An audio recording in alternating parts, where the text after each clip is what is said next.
Hello everyone, welcome to ITLS academy. हमारा आज का लेक्चर है current status of DNA vaccines. जो लास्ट लेक्चर था हमारा, जिसमें कि हमने ई कोलाई से डीएनए वैक्सीन कैसे बनाई जाती है और डीएनए वैक्सीन क्या है इसका एक ओवरव्यू देखा था। The production of plasmic DNA vaccine in E coli, ये इसका सेकेंड पार्ट है। फर्स्ट पार्ट में हम काफ़ी चीज़ों को डिस्कस कर चुके हैं, किस तरीके से ई कोलाई को यूज़ किया जाता है और किस तरीके से डीएनए वैक्सीन बनाई जाती है। ये सारी चीज़ें अगर आपने पुराना वीडियो नहीं देखा है, इससे पहले वाला वीडियो, तो उसको देखिए तो शायद वो चीज़ें आपको क्लियर हो पाएंगी और उसके आगे की चीज़ें समझ आएंगी। तो चलिए कंटिन्यू करते हैं डीएनए वैक्सीन्स के करंट स्टेटस को। Current status of DNA vaccines.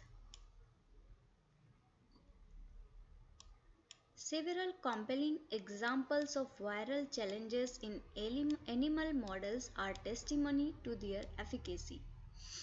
बहुत से एग्जाम्पल हैं वायरल चैलेंजेस के, जैसे कि अगर हम रिसेंट एग्जाम्पल लें तो कोविड का जो है, इसके लिए वैक्सीन बनाई जा रही है, लेकिन क्या हो रहा है, नया नया वेरिएंट आ जा रहा है और उस नए नए वेरिएंट की वजह से जो पहले वैक्सीन बनी है वो उस पर काम नहीं कर रही। तो ये एक बहुत बड़ा चैलेंज है आज हमारे मेडिकल साइंस की हिस्ट्री के लिए। तो सिर्फ एक यही नहीं, इसके अलावा बहुत से वायरल चैलेंजेस होते हैं एनिमल मॉडल्स में, जो कि वैक्सीन्स की एफिकेसी को चैलेंज करते हैं। Although the concept of vaccination with DNA is only about 15 years old, जो वैक्सीनेशन है डीएनए की हेल्प से, लगभग ये 15 साल पुराना कंसेप्ट है, इसीलिए इस पे अभी बहुत ज़्यादा वर्क नहीं हुआ है। Still its application has already clearly met with the success of 3 veterinary vaccines that have so far been approved or conditionally approved. हालांकि इस पे बहुत ज़्यादा वो नहीं है वर्क, लेकिन फिर भी कुछ सक्सेसफुल चीज़ें हुई हैं डीएनए वैक्सीनेशन के फील्ड में, और वेटिनरी वैक्सीन्स बनी हैं 3 वेटिनरी वैक्सीन्स जिनको कि लाइसेंस दिया जा चुका है, अप्रूवल दिया जा चुका है, या कह सकते हैं कि कंडीशनली अप्रूव्ड, मतलब उनके साथ में कुछ टर्म्स एंड कंडीशंस हैं, अगर वो फुलफिल हो रहे हैं तो उस कंडीशन में इस वैक्सीन को दिया जा सकता है। तो पहली वैक्सीन कौन सी थी, ये हमने लास्ट लेक्चर में पढ़ा था। अभी हमने ये देखा है कि 3 वेटिनरी वैक्सीन्स हैं जिनको कि अप्रूव किया जा चुका है।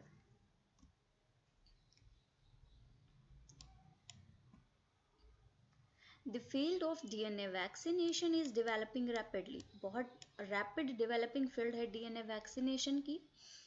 And vaccines currently being developed use not only DNA but also include adjuncts that assist DNA to intercell, target it towards specific cells, or that may act as adjuvants in stimulating or directing the immune response. DNA vaccination की field का हमने last lecture में भी पढ़ा था कि जो DNA vaccines होती हैं इनमें सिर्फ डीएनए नहीं होता, इनमें डीएनए के साथ साथ वो पार्ट भी होता है जो इन वैक्सीन्स को इनके टारगेट तक ले जाता है। ये कोई सेल है, सेल में डीएनए को पहुंचाना है, तो इस जो डीएनए है इसके साथ में कोई और चीज़ भी लगानी पड़ेगी जो इसको इस सेल के अंदर ले जाएगा, और सिर्फ इसी सेल के अंदर ले जाएगा जिसके लिए ये बनाया गया है। तो ऐसी चीज़ों को एडजंक्ट भी बोला जाता है, जो कि डीएनए के अंदर डीएनए को सेल के अंदर ले जाने के लिए काम करते हैं। इसके अलावा ये कुछ एडजुवेंट्स भी हो सकते हैं जो कि इम्यून रिस्पॉन्स को स्टिमुलेट करते हैं।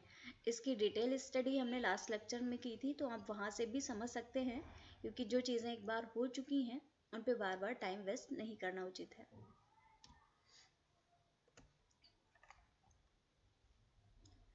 Recently, a radically new approach to vaccination has been developed. अभी रिसेंटली एक नई अप्रोच वैक्सीनेशन के लिए डेवलप हुई है जिसको कि हम डीएनए वैक्सीन बोलते हैं।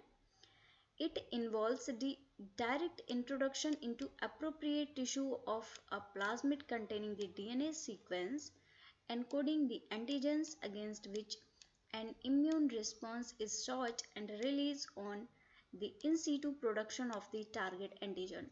लाइन तो बहुत लंबी चौड़ी सी है, थोड़ी सी डिफिकल्टी भी नहीं है इसमें, समझने की कोशिश करते हैं।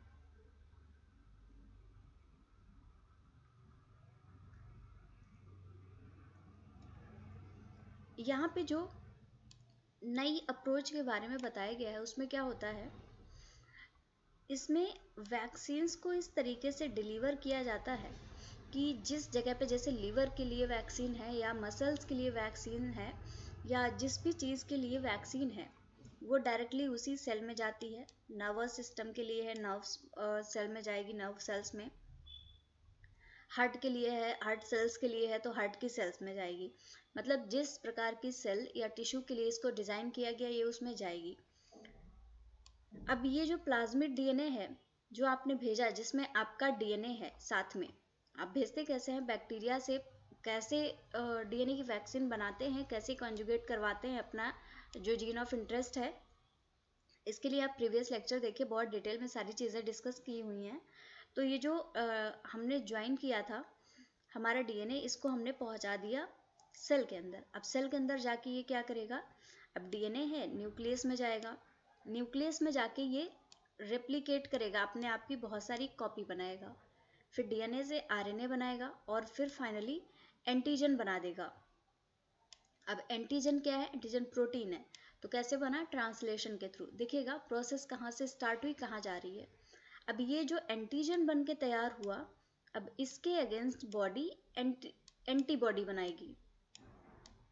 अब ये जो एंटीबॉडीज हैं यही हमें इम्यूनिटी प्रोवाइड करेंगी। यही है वैक्सीनेशन की नई अप्रोच कि डायरेक्टली जिस सेल के लिए बनाया गया है उसी सेल में जाके वैक्सीन, वहाँ पे जाके अपने आप को डीएनए जो पर्टिकुलर है वो खुद को रेप्लिकेट करे, आरएनए बनाए, प्रोटीन का सिंथेसिस कर दे और वही प्रोटीन एंटीजन बनाएगी और उसके अगेंस्ट एंटीबॉडीज बनेगी, इम्यून रिस्पॉन्स जनरेट करे, बॉडी हमारी जनरेट करेगी और फाइनली हमारा जो वैक्सीन लगाने का पर्पस है वो फुलफिल होगा।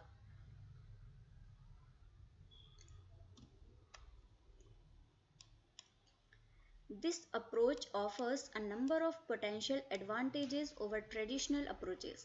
इस अप्रोच के बहुत सारे एडवांटेजेस हैं जो ट्रेडिशनल अप्रोच थी उस पे, including the stimulation of both B and T cell response. यहाँ पे क्या होता है, बी सेल और टी सेल रिस्पॉन्स होता क्या है, जो बी सेल का रिस्पॉन्स होता है इसको हम बोलते हैं ह्यूमोरल इम्यून रिस्पॉन्स, और जो टी सेल का रिस्पॉन्स होता है इसको हम बोलते हैं सेल्यूलर इम्यून रिस्पॉन्स। इसको भी हमने डिटेल में पढ़ा था। तो आप देखिए कि क्या होता है, इससे जो ये वैक्सीनेशन किया जा रहा है इससे ह्यूमरल और सेलुलर दोनों ही टाइप के इम्यून रिस्पॉन्सेस जनरेट होते हैं।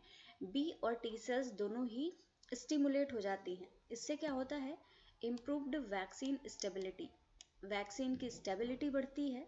The absence of any infectious agents जो होते हैं उनके absence and the relative ease of large scale manufacture, और large scale पे इसको manufacture करने का एक कह सकते हैं कि manufacture करने का तरीका बन जाता है कि इसको large scale पे produce किया जा सकता है।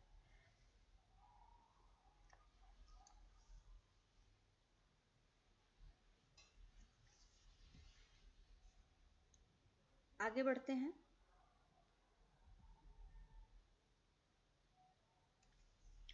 यहाँ पे देखिए दिखाया गया है कि किस तरीके से यहाँ पे जो एंटीजन है, डीएनए है आपका, वो इम्यून रिस्पॉन्स को एक्टिवेट कर रहा है।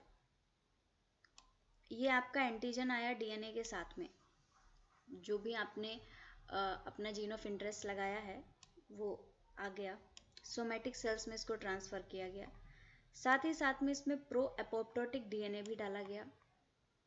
इससे क्या होगा, एक अपोप्टोटिक बॉडी बनेगी। अपोप्टोटिक बॉडी मतलब कि ऐसी बॉडी जो कि एपोप्टोसिस करवा देगी सेल्स की। इसके अंदर बहुत सारे एंटीजन्स हैं। अब ये एंटीजन जाके अपने रिसेप्टर से ज्वाइन कर जाएंगे। रिसेप्टर कहाँ पे मिलेंगे, एंटीजन प्रेजेंटिंग सेल्स पे। एंटीजन प्रेजेंटिंग सेल्स का एक एग्जाम्पल है डेंड्राइटिक सेल। तो डेंड्राइटिक सेल पे एंटीजन प्रेजेंट होगा और वहीं पे जाके ये ज्वाइन कर जाएगा। अब क्या होगा, अब ये इससे एंटीजन जुड़ गया है, अब ये डेंड्राइटिक सेल क्या करेगी, ये लिम्फेटिक ऑर्गन्स में मूव करेगी, जैसे कि स्प्लीन है, यहाँ पे ये मूव कर जाएगी। अब यहाँ पे इसके साथ में MHC class 1, MHC class 2 recognise करेंगे। MHC क्लास 1 को आइडेंटिफाई करने के लिए CD8 टी सेल होती है और CD4 टी सेल ये इसको आइडेंटिफाई करती हैं MHC क्लास 2 को। अब डेंड्राइटिक सेल एक्टिवेट हो गई है और ये अपना काम शुरू कर देगी, क्योंकि यहाँ पे MHC क्लास 1, MHC क्लास 2 दोनों ही एक्टिवेट हो गए हैं और टी सेल्स एक्टिवेट हो गई हैं। टी सेल्स अपना इम्यून रिस्पॉन्स यहाँ पे शो करने लगी हैं। अब यहाँ पे एंटीजन का क्रॉस प्रेजेंटेशन होता है। क्रॉस प्रेजेंटेशन का मतलब है कि ये जो एंटीजन है इसको MHC क्लास 1 पे एक्सप्रेस करवाना है या MHC क्लास 2 पे एक्सप्रेस करवाना है, ये डिसाइड किया जाता है। अब नेक्स्ट क्या है, ये डेंड्राइटिक सेल जो है ये स्किन में जाती है। अब यहाँ पे देखिए ये दूसरी अप्रोच बताई गई है डेंड्राइटिक सेल को एक्टिवेट करने की। एक अप्रोच हमने ये देखी कि एंटीजन और DNA आया, अपोप्टोटिक DNA आ गया और कैसे इसने एक्टिवेट कर दिया। दूसरी अप्रोच में क्या है, गोल्ड पार्टिकल्स हैं, पार्टिकल्स बनाए गए हैं जिनमें कि DNA है एंटीजन के लिए एंड एंटी अपोप्टोटिक मॉलिक्यूल और अपोप्टोसिस को रोकने वाले मॉलिक्यूल्स हैं। इनको स्किन की डेंड्राइटिक सेल या एंटीजन प्रेजेंटिंग सेल में इंसर्ट करा दिया गया। नेक्स्ट क्या होता है, ये डेंड्राइटिक सेल मूव कर जाती है लिम्फ नोड्स में। अगेन यहाँ पे वही काम शुरू होता है। एंटीजन जो है इसका एक्सप्रेशन कराया जाता है MHC क्लास 1 और MHC क्लास 2 के लिए। MHC क्लास 2 में अगेन CD4 टी सेल्स आती हैं और MHC क्लास 1 में CD8 टी सेल्स आती हैं और डेंड्राइटिक सेल एक्टिवेट हो जाती है, मतलब कि इम्यून रिस्पॉन्स एक्टिवेट हो गया है। तो इस तरीके से इम्यून रिस्पॉन्स को एक्टिवेट कराया जाता है बॉडी में वैक्सीनेशन के थ्रू। कैसे जो एंटीजन प्रेजेंटिंग सेल्स हैं उनको एक्टिवेट किया जाता है, इस डायग्राम में दिखाया गया है।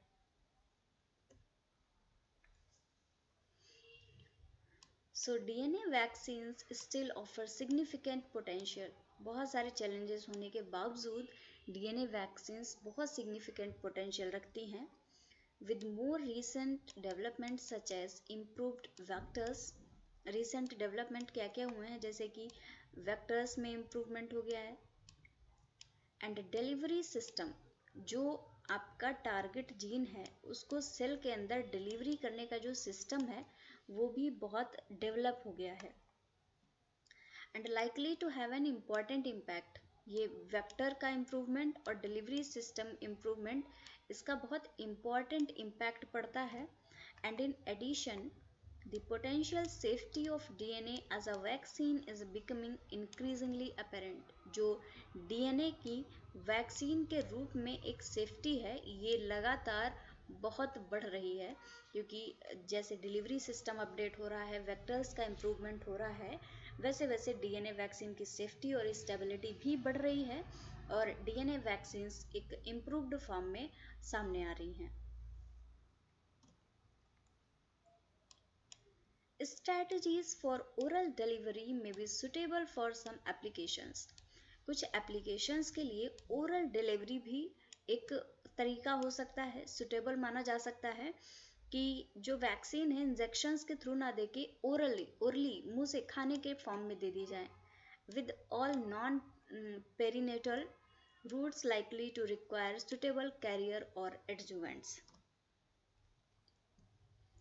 Ultimately, the distinction between a sophisticated DNA vaccine and a simple viral vector may not be clear. यहाँ पे एक ऐसा भी पॉइंट आता है कि बहुत सी जगह जहाँ पे जो DNA वैक्सीन है और जो सिंपल वायरल वेक्टर्स हैं उनके बीच का डिफरेंस क्लियर ना हो। Many aspects of the immune responses generated by DNA vaccines are not understood. बहुत से टाइम ऐसा भी होता है कि जो वैक्सीन बनी है DNA वैक्सीन, उसने जब इम्यून रिस्पॉन्स को एक्टिवेट करवाया, जनरेट करवाया, इम्यून रिस्पॉन्स जनरेट हुआ तो उस इम्यून रिस्पॉन्स को समझा नहीं जा सका। इसीलिए बहुत इम्प्रूव्ड, बहुत सेफ होने के बावजूद इस पे बहुत ज़्यादा वर्क नहीं हो पाया है, क्योंकि कई बार ऐसा होता है, कई बार ऐसा होता क्या है, ऐसा हुआ है कि इनके इम्यून रिस्पॉन्स को समझा नहीं जा सका है कि डीएनए वैक्सीन्स कितना और कहाँ किस तरीके से इम्यून रिस्पॉन्स जनरेट करा रही हैं। हालांकि काफ़ी चीज़ें क्लियर भी हैं और काफ़ी इम्प्रूवमेंट भी हुआ है, फिर भी कुछ चीज़ें, कुछ चैलेंजेस अभी भी बाकी हैं। However, this has not impeded significant progress towards the use of this type of vaccine in humans and clinical trials have begun. ये जो challenges हैं, ऐसा नहीं है कि इनकी वजह से जो वैक्सीन का यूज़ है उसकी प्रोग्रेस रुक गई हो। वैक्सीन भी बनाई जा रही है, काफ़ी प्रोग्रेस हो रही है और ह्यूमंस में क्लिनिकल ट्रायल भी चल रहा है, लेकिन चैलेंजेस को फेस करते हुए ये डीएनए वैक्सीनेशन का प्रोग्राम आगे बढ़ाया जा रहा है।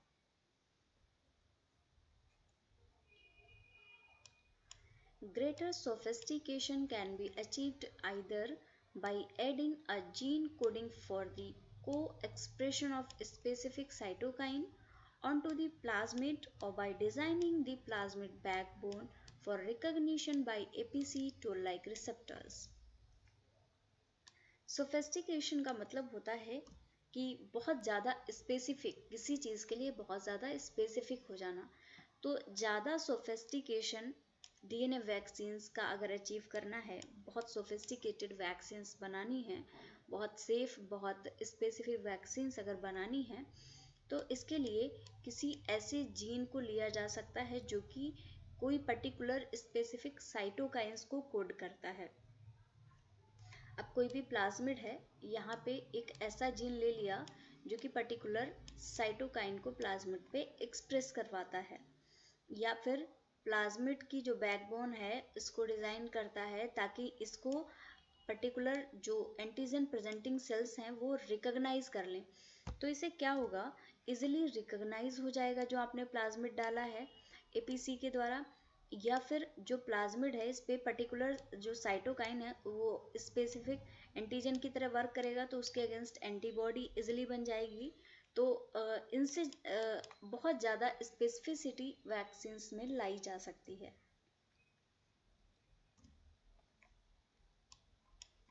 Recently described the toll like receptor. Toll like receptor क्या होते हैं? टोल रिसेप्टर्स एक जो मॉडल ऑर्गेनिज्म है ड्रोसोफिला उसमें पाए जाते हैं, लेकिन ह्यूमंस में भी कुछ वैसे ही रिसेप्टर होते हैं, लेकिन उनका नाम टोल रिसेप्टर नहीं होता, तो इनका नाम यहाँ पे रख दिया गया टोल लाइक रिसेप्टर। तो मतलब कि जो हमारे ये रिसेप्टर्स हैं ये ड्रोसोफिला के टोल रिसेप्टर से मिलते हुए हैं, इसीलिए इनका नाम रखा गया है टोल लाइक रिसेप्टर्स। तो ये जो टीएलआरस होते हैं, टोल लाइक रिसेप्टर्स होते हैं, independent positive role of tank के बाइंडिंग काइनेज, TNK1 इसको बोलते हैं। टैंक बाइंडिंग काइनेज क्या होता है? In stimulating the immune response में offer additional avenues to boost DNA vaccine immunogenicity. ये एक इस प्रकार का काइनेज है, काइनेजेस का वर्क होता है फॉस्फेट का एडिशन करना। ये इस तरीके से वर्क करता है कि ये इम्यून रिस्पॉन्स को स्टिमुलेट करने में बहुत फ़ायदेमंद हो सकता है और काफ़ी एडिशनल इसके फ़ायदे मिल सकते हैं जो कि डीएनए वैक्सीन की जो इम्यूनोजेनिसिटी है उसको बूस्ट कर सकते हैं, बढ़ा सकते हैं। इम्यूनोजेनिसिटी का मतलब होता है कि इम्यून रिस्पॉन्स का जनरेशन होना। जैसे कि इम्यूनोजेनिसिटी है, कोई भी एंटीजन आया उसके अगेंस्ट एंटीबॉडी बनी, तो इसी को बोलते हैं इम्यूनोजेनिसिटी। मतलब आपका इम्यून रिस्पॉन्स प्रॉपर है, आपका इम्यून सिस्टम एक्टिवेट हो गया है, वो डिसीज ना कॉज करे। अगर वो डिसीज कॉज करेगा तो वो इम्यूनोजेनिसिटी नहीं रह जाएगा, वो डिसऑर्डर हो जाएगा। तो इम्यूनोजेनिसिटी का मतलब है कि इम्यून रिस्पॉन्स का जनरेशन करना by the stimulating immune system.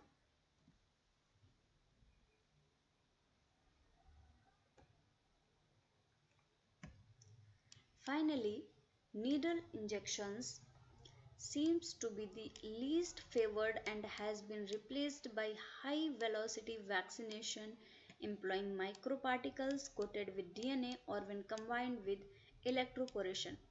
ये जो निडल इंजेक्शन है, जो इंजेक्शन दिया जाता है, वैक्सीन का इंजेक्शन ही लगता है, तो इसके फेवर में चीज़ें कम हैं।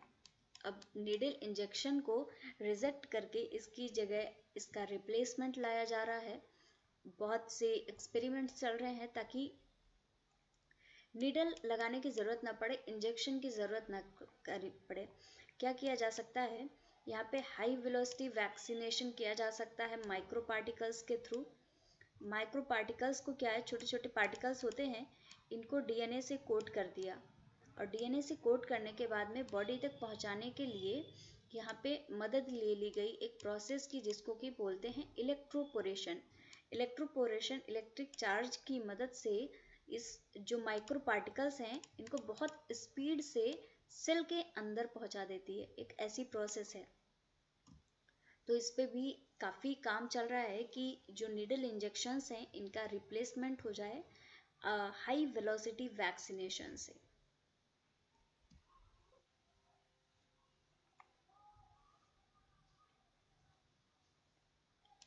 Combinations and better understanding of these technologies are likely to yield DNA vaccination methods that will result in adequate immune responses in humans.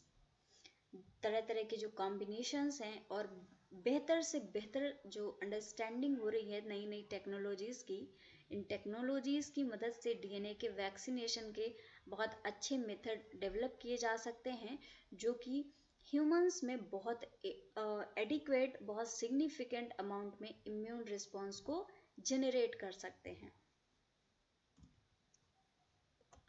So thank you very much everyone for watching this lecture.